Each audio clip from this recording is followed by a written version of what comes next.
दोस्तों कुछ बड़ा होने वाला है ऐसे हमें इंडिकेशंस मिल रहे हैं।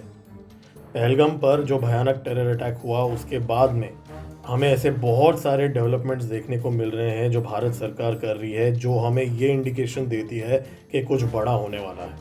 पहलगाम अटैक के बाद भारत सिर्फ शोक में नहीं है पर एक बहुत बड़ा मोबिलाइजेशन कर रहा है। पाकिस्तान से क्रॉस बॉर्डर फायरिंग लगातार 5 दिन से हो रही है और इस बात को लेकर प्राइम मिनिस्टर नरेंद्र मोदी जी और डिफेंस मिनिस्टर राजनाथ सिंह जी ने हाई लेवल टॉक्स ऑलरेडी कर लिए हैं।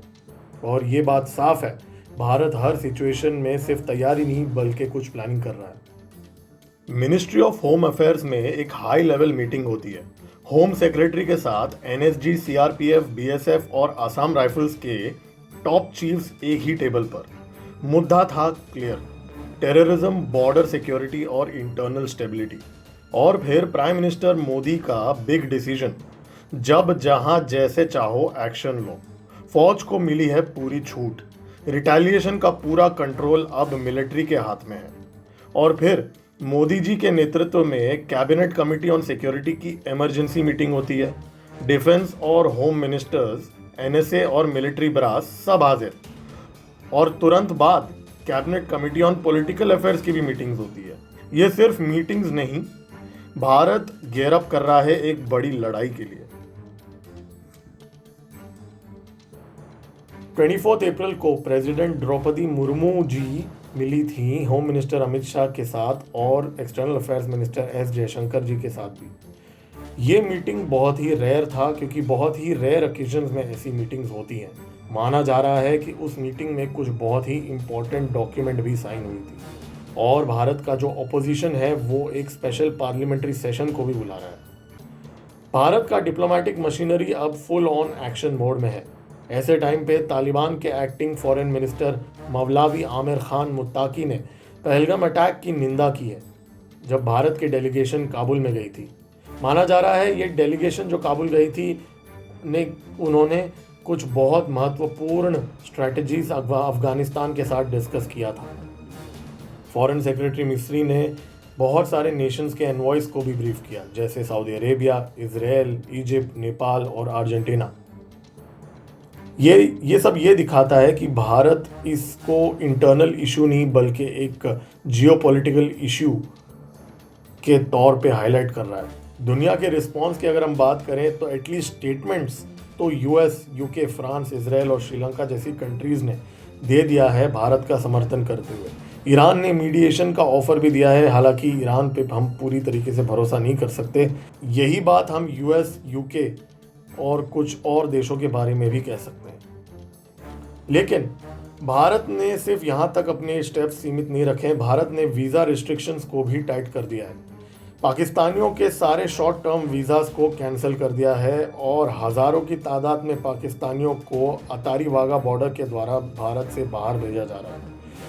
अहमदाबाद, दिल्ली, बेंगलोर और बहुत सारे भारतीय शहरों के अंदर हज़ारों की तादाद में पाकिस्तानी नेशनल्स को आइडेंटिफाई किया जा रहा है। और इतना ही नहीं, बांग्लादेशी नेशनल्स को भी आइडेंटिफाई किया जा रहा है।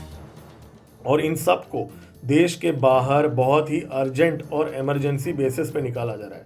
दोस्तों, इससे भी हम अंदाज़ा लगा सकते हैं कि कुछ बड़ा होने वाला है। भारत का डिफेंस बिल्डअप बहुत ही क्लियर है। बॉर्डर पे हम डिटेल्स तो शेयर नहीं कर सकते, लेकिन खबरें आ रही हैं कि भारत बहुत सारे कदम उठा रहा है एलओसी के ऊपर। और 25 अप्रैल को यूएस का एक मिलिट्री एयरक्राफ्ट भारत में लैंड हुआ था। उसके बाद में इजराइल से भी एक मिलिट्री एयरक्राफ्ट भारत में लैंड हुआ था जयपुर में। माना जा रहा है कि उस कार्गो एयरक्राफ्ट के अंदर भारत के लिए कुछ आर्म्स एंड एम्यूनिशन सप्लाई भी थे जो डिलीवर हुए थे। कुछ लोग ये कह रहे हैं कि लॉन्ग रेंज मिसाइल्स और प्रिसीजन गाइडेड बॉम्ब्स मौजूद थे। 27 अप्रैल को इंडियन नेवी ने अपनी लॉन्ग रेंज स्ट्राइक कैपेबिलिटीज़ को भी शोकेस किया। आईएनएस सूरत से एंटी शिप मिसाइल्स की फायरिंग की गई थी और एयरक्राफ्ट कैरियर्स आईएनएस विक्रांत के साथ कोलकाता क्लास और क्रिवा क्लास डिस्ट्रॉयर्स भी ऑपरेशन में थे। ये एक मेजर शो ऑफ स्ट्रेंथ था। भारत अपने मिलिट्री ऑप्शंस को वॉर गेम कर रहा है बिना किसी रेड लाइन को क्रॉस किए अभी के लिए, क्योंकि भारत ने पाकिस्तान का रेड लाइन तो उसी समय तोड़ दिया था जब इंडस वाटर ट्रीटी को सस्पेंड कर दिया। क्योंकि पाकिस्तान के जो न्यूक्लियर डॉक्ट्राइन है उसमें ये लिखा है कि इंडस वाटर ट्रीटी को अगर कैंसिल कर दिया जाए और पानी रोक दिया जाए तो पाकिस्तान न्यूक्लियर स्ट्राइक का राइट रिजर्व करता है। खैर, भारत ने उस ब्लफ को ऑलरेडी तोड़ दिया है।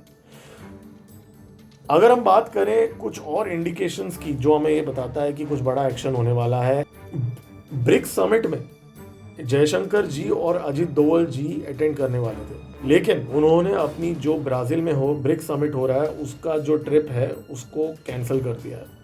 इतना ही नहीं, यूनाइटेड नेशंस में भारत ने पाकिस्तान को रोग स्टेट्स डिक्लेयर कर दिया है। एम्बेसडर योजना पटेल ने पाकिस्तानी डिफेंस मिनिस्टर ख्वाजा आसिफ के कन्फेशन को कोट करते हुए ये बोला कि पाकिस्तान को दुनिया के सामने एक्सपोज करना है और पाकिस्तान कैसे पूरे दुनिया में टेरर फैलाता है, इस बात को उन्होंने एक्सपोज कर दिया। ये सिर्फ शुरुआत है। भारत इंटरनेशनल अकाउंटेबिलिटी की बात कर रहा है। फॉरेन सेक्रेटरी विक्रम मिस्री ने 12 से ज़्यादा कंट्रीज के एनवॉइस को ब्रीफ कर दिया है। उन सब को पाकिस्तान बेस्ड टेरर ग्रुप्स का एविडेंस भी दे दिया है। इनमें से कुछ एनवॉइस ने ट्विटर पे शेयर भी किया है कि उनको ऐसा लग रहा है कि भारत कुछ मिलिट्री एक्शन करने वाला है। और सबसे बड़ा शॉक, भारत ने इंडस वाटर ट्रीटी को भी सस्पेंड कर दिया। पाकिस्तानियों को समझ में नहीं आ रहा है कि उनके साथ आगे क्या होने वाला है। और भारत ने अपना रिस्पांस यहाँ तक ही सीमित नहीं रखा है, भारत ने मीडिया क्रैकडाउन भी कर लिया है। 16 से ज़्यादा पाकिस्तान प्रोपागेंडा यूट्यूब चैनल्स को बंद कर दिया है, जिनमें जियो न्यूज़, ARY डिजिटल और डॉन भी शामिल है। दोस्तों, ये सिर्फ एक रिटेलिएशन नहीं बल्कि एक बड़ा प्लान लग रहा है। भारत अगले कुछ दिनों में कुछ बड़ा करने वाला है। आप लोगों को क्या लगता है? आप लोग कमेंट्स में लिख के बताइए। मेरा नाम है गिरीश और आप देख रहे हैं जियो पॉलिटिक्स। मैं और वीडियो पोस्ट करते रहूँगा। Stay tuned.